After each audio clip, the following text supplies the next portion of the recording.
a la charla del doctor Miguel Camafort, que va a hablarnos sobre integrando este paciente cardiometabólico y qué hacemos con este paciente en la práctica diaria. Quiero dar las gracias al profesor Pablo Rodríguez y a todos los miembros del Instituto Cardiovascular de Buenos Aires por permitirme compartir con ustedes este caso clínico y cómo integrar el manejo del paciente cardiometabólico. Hay que tener en cuenta, sin embargo, que como veremos, ha habido algunos cambios en los últimos años, en los últimos meses, y la publicación de las recientes guías de prevención de enfermedad cardiovascular en el paciente diabético han hecho que hasta cierto punto tengamos un pequeño cambio en la integración de estos pacientes y en cómo los vamos a manejar. Bien, como verán ustedes, en primer lugar tenemos que tener en cuenta en nuestro paciente hasta qué punto o dónde lo clasificamos. Si seguimos las guías de la Sociedad Europea de Hipertensión, verán ustedes que la Sociedad Europea de Hipertensión lo que nos viene a decir es que este es un paciente que tiene una presión arterial sistólica en la consulta de 141, con una presión arterial diastólica de 80 y por lo tanto estamos clasificados dentro de una hipertensión de grado 1. No obstante, si ustedes se miran las guías con tranquilidad y con más detalle, verán que es un paciente que ya pasa a ser un estadio 2 porque es un paciente que tiene una lesión de órgano diana. Por lo tanto, estaríamos dentro de lo que es una clasificación de alto riesgo. Si vamos a las guías publicadas en 2021 de prevención de enfermedad cardiovascular, se trata de un paciente que es menor de 50 años, por lo tanto, un paciente menor de 50 años que no tiene una enfermedad cardiovascular establecida ni tiene una enfermedad renal. Se trata de un paciente que tiene una situación entre bajo y alto riesgo y habría que clasificarlo según el score. Pero tenemos la situación de que hay determinados pacientes que se asocian a una categoría de riesgo. Y como vemos aquí, este paciente tiene inequívocamente una placa en la ecografía de carótida y esto hace que el paciente sea automáticamente reclasificado como un paciente de muy alto riesgo. ¿Y eso qué tipo de consecuencias tiene? Tiene las consecuencias de que este es un paciente en el cual automáticamente, como vemos en esta gráfica, es un paciente menor de 50 años que tiene una clasificación de alto riesgo y entraría aquí y por lo tanto es un paciente que ya vamos a tener unos objetivos de presión arterial que están por debajo de 130 y unos objetivos de colesterol LDL que inicialmente están por debajo de 100, pero que incluso se nos recomienda que se bajen hasta probablemente por debajo de 70 miligramos por decilitro. Y por lo tanto vamos a tener estos objetivos en este paciente.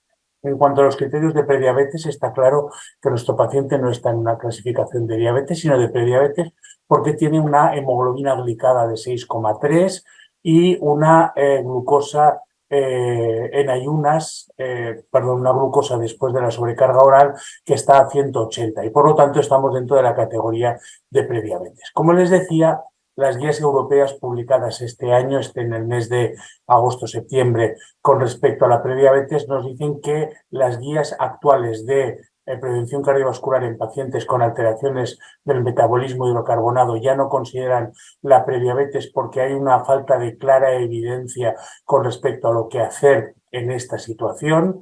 Y nos dice, por lo tanto, que el aspecto de la prediabetes ya no se cubrirá en la guía de prevención cardiovascular. Bien, nuestro paciente es un paciente que tiene, en primer lugar, un índice de masa corporal de 31 y tiene una cintura aumentada de 103 con una hipertrigliceridemia.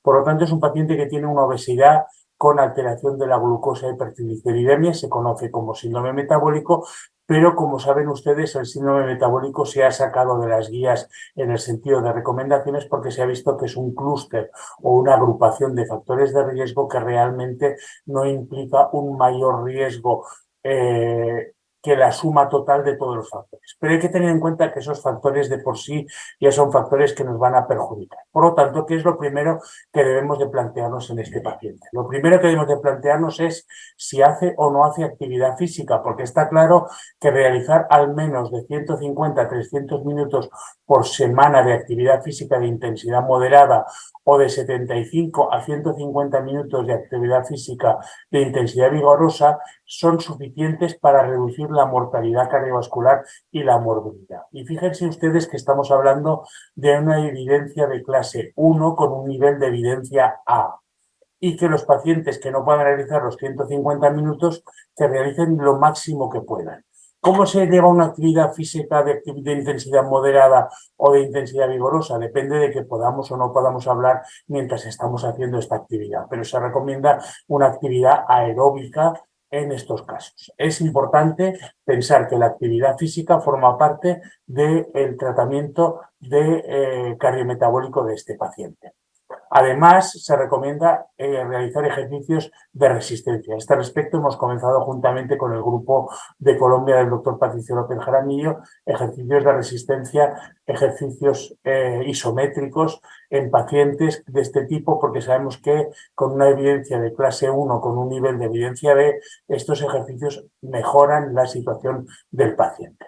Y hemos de tener en cuenta que hemos de adoptar un patrón de dieta saludable. Más plantas, menos animales. Yo siempre les digo a mis pacientes que lo que viene de la tierra es bueno para salud cardiovascular, lo que viene de los animales no es tan bueno. Los ácidos grasos saturados menos del 10%, los insaturados trans deben reducirse al mínimo, menos de 5 gramos de ingesta total de sal al día, de 30 a 45 gramos de fibra al día, preferentemente de cereales integrales, abundante fruta y abundante verdura. En cuanto a otras características, carne roja menos de 350 a 500 gramos a la semana, es decir, no vamos a, y menos en Argentina, a prohibir los asados, pero hay que reducir su consumo. Y se recomienda el pescado de 1 a 2 veces por semana. 30 gramos de frutos secos sin sal al día, consumo de alcohol a un máximo de 100 gramos por semana y no utilizar bebidas endulzadas con azúcar. Ven ustedes que estos simples cambios producen todas estas reducciones en el riesgo cardiovascular. Cuando estamos reduciendo la grasa saturada y estamos introduciendo grasas poliinsaturadas, reducimos el consumo de las bebidas endulzadas y aumentamos el consumo de grano integral, vemos que hay una reducción importante de riesgo cardiovascular. Por lo tanto, es importante no solamente introducir el ejercicio, sino cambiar la dieta de este individuo. Se recomienda que baje peso, obviamente estamos con un índice de masa corporal de 31 y se reduce el peso para reducir la presión arterial, la dislipidemia y el riesgo de diabetes mellitus de tipo 2. Por lo tanto, el tratamiento más efectivo del conjunto cardiometabólico en este paciente sería la reducción de peso mediante una dieta adecuada y un ejercicio adecuado. Se recomiendan las dietas saludables y en el caso de personas obesas con alto riesgo se podría recomendar la cirugía bariátrica. En el estudio de nuestro grupo publicado en Hypertension en 2014 ya vimos que cuando introducimos una dieta rica en aceite virgen de oliva extra o unas, como hemos dicho, nueces no ricas en sal, nueces, avellanas, almendras, se reduce sobre todo la presión arterial sistólica de forma significativa con respecto a una dieta baja en hidratos de carbono. Y ven ustedes que esto fue estadísticamente significativo. Y vemos también en este estudio de nuestro grupo que en el grupo Predimed se vio un descenso en los niveles de glucosa y un descenso en los niveles de colesterol. Por lo tanto, está claro que una dieta saludable acompañada de ejercicio baja el riesgo de diabetes, baja el riesgo de glucosa, disminuye también la presión arterial y tenemos ya una primera intervención terapéutica.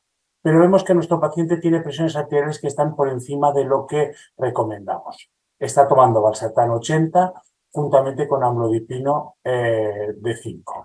En este caso vemos que el objetivo de presión arterial es de 130 y por lo tanto debemos de obtener un objetivo de presión arterial adecuado. Vemos que este paciente tiene ya una dosis de valsartán de 80 cada 12, por lo tanto 160 y por lo tanto deberíamos de administrar fármacos que no produjeran un mayor riesgo de diabetes. Tenemos que las estatinas pueden producir mayor riesgo de diabetes, sobre todo las de alta intensidad frente a los de moderada intensidad, la niacina también, los diuréticos tiacídicos y los betabloqueantes. Por lo tanto, dado que los diuréticos como referente frente a los betabloqueadores placebo y antagonistas de canales del calcio y ECA-2 producen más cantidad de diabetes, lo que hacemos es aumentar la dosis de valsartán a 160 miligramos al día que lo tomaba a 320 miligramos al día y aumentar la dosis de amlodipino a 10 miligramos al día. De esta manera, siguiendo las recomendaciones de las guías europeas, podemos obtener un control adecuado de riesgo y en el caso de que no lo obtengamos,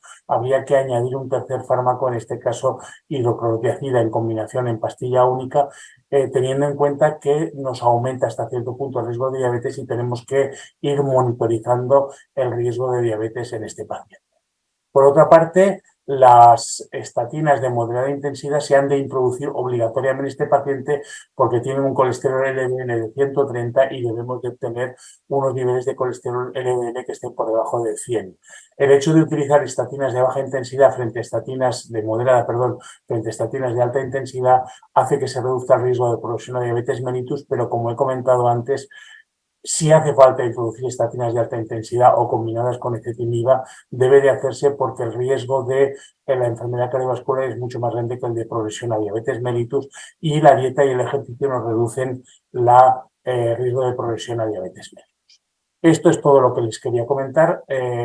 Muchas gracias por la oportunidad que me han dado de participar. Bueno, muchas gracias, Miguel. Tenemos que entregar la sala, así que nos queda muy poquito tiempo.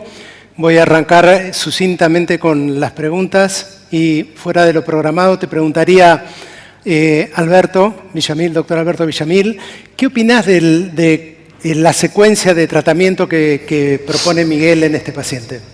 Cortito, por favor. ¿Está? Sí. Un comentario primero. Lo que dijo Pablo de la presión nocturna, totalmente de acuerdo. Un solo detalle, los pacientes refieren y anotan la hora que se acostaron en la cama. No dicen que vieron Netflix durante 2 horas, después se durmieron, se levantaron, escucharon la radio durante 1 hora y pico y recién después se levantaron y ahí anotan el levantarse. Si alguien informa una presurometría y no mira el registro y ve la frecuencia cardíaca y corrige los horarios, esa presión nocturna no es correcta. Segundo comentario, perdón. Se habló de la semaglutida y la liraglutida. Hoy en día, por la presión comercial que hay y la información en los diarios, los pacientes vienen, doctor, deme por favor la medicación esta para bajar 10 kilos, qué sé yo. A mí me preocupa una cosa. Yo me acuerdo del Rimonabant en la Complea, que terminó saliendo de mercado 6 meses después por depresión y suicidio. Hace poco tiempo también la Sociedad Norteamericana de Psiquiatría puso una alarma diciendo, muchachos, manéjenlo con calma, porque no tenemos certeza de que no pueda pasar lo mismo. Y último comentario respecto a lo que dijo Fernando, con el score de calcio.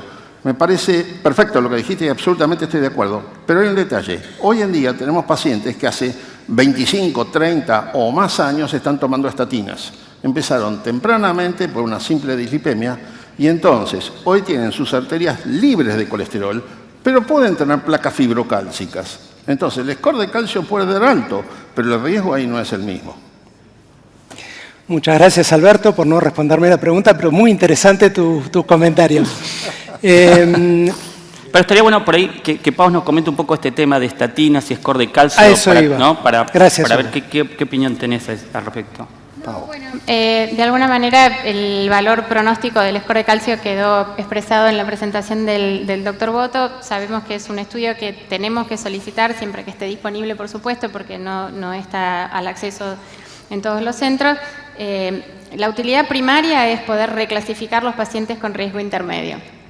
Entonces, aquellos pacientes en los que, digamos, la indicación mayor del estudio, aquellos pacientes en los que tengo dudas si voy a iniciar o no tratamiento, fundamentalmente entre 40 y 75 años, que tienen un riesgo intermedio o borderline, para ayudar al médico a tomar una decisión sobre el inicio o no del tratamiento.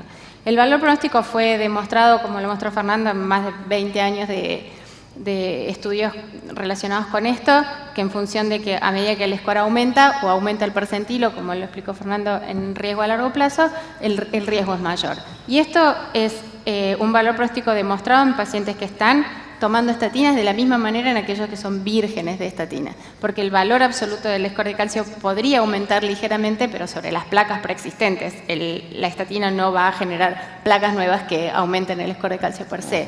Entonces, nunca usamos un score de calcio para evaluar el tratamiento o la efectividad del tratamiento con estatinas, y sigue teniendo valor pronóstico de la misma manera en aquellos pacientes que son vírgenes. Así que es una herramienta que puede ser útil para estratificar el riesgo de igual manera. Otra cosa que surge mucho cuando hablamos con colegas es el tema de la radiación y demás. Un poco contanos esto para, digamos, qué impacto podría tener o si eso nos tiene que hacer pensar o no en la decisión de pedir o no un score de calcio. Es un estudio, es importante, digamos, recalcar que es un estudio que no lleva contraste, que se hace en 3 minutos, solamente se conectan los electrodos y el paciente a los 3 minutos se fue del tomógrafo, no es la angiografía completa, ¿no?, para valoración de la coronaria. ¿Quería decir algo? Y la dosis de radiación es muy bajita, equivale a lo que sería una mamografía, digamos. O sea, que eso no sería un issue, digamos, para pensar. Quizás una cosa chiquita, pero en la Argentina fallecen 5.600 mujeres por año por cáncer de mama. Todos los años se hace una mamografía y es adecuado. Fallecen 100.000 personas por enfermedad cardiovascular. Un score de calcio probablemente cada 5 años sería suficiente. Comparado con una mamografía una vez por año, la radiación es la misma, la utilidad, sin embargo, muchas coberturas médicas no lo cubren y muchos médicos tampoco están convencidos. Entonces yo creo que ese es un dato interesante para tener en cuenta. Y con respecto a la calcificación, lo que se calcifica es un ateroma. O sea, esté calcificado por la estatina o esté descalcificado naturalmente, la carga de aterosclerosis te la marca de la misma manera. El valor pronóstico es distinto, como decís, porque viene medicado con estatinas versus alguien que todavía no está medicado. Pero para medir carga de aterosclerosis sigue siendo útil el calcio coronario, aunque esté magnificado por las estatinas. Gracias, Fernando. Vamos cerrando porque ya nos van echando. De todas maneras, la mamografía anual todavía está en discusión, claramente en este momento está en discusión. Pero vamos a ir cerrando. Les agradecemos a todos, Fiorella, a cada uno de ustedes por haber expresado muy bien sus exposiciones, a los panelistas por haber estado aquí y haber tenido tan poco tiempo para dedicarles. Hugo, si querés cerrar. No, agradecerles a todos por haber permanecido junto a nosotros a lo largo de toda esta jornada. Espero que lo hayan podido disfrutar y por favor les pedimos que nos acompañen para el cierre con los coordinadores del día. Mirta, Ignacio.